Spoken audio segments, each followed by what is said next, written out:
Untuk anda yang dah sangat berminat untuk memiliki Proton Saga MC3, nak beli secara tunai mungkin agak sukar, boleh beli menggunakan loan ataupun pinjaman daripada pihak bank. Antara dokumen-dokumen yang anda perlu sediakan untuk urusan processing loan ni terbahagi kepada 5 kategori.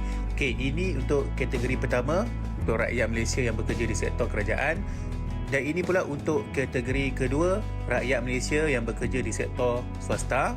Dan ini kategori ketiga, rakyat Malaysia yang bekerja di sektor swasta, tapi ada beza sikit dengan kategori kedua. Yang ini untuk mereka yang gaji tidak tetap. Maksudnya gaji dia ada naik ada turun.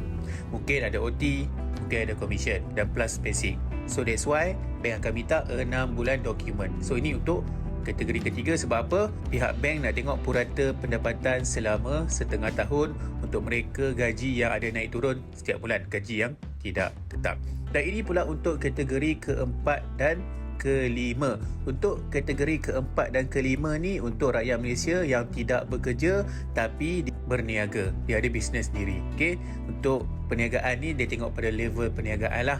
Kalau syarikat enterprise lain kategori, syarikat sendirian berhad ataupun berhad lain kategori. Untuk anda yang berminat nak full loan atau package zero deposit pun boleh, yang nak bayar down payment yang besar pun boleh. Jumpa lagi next video.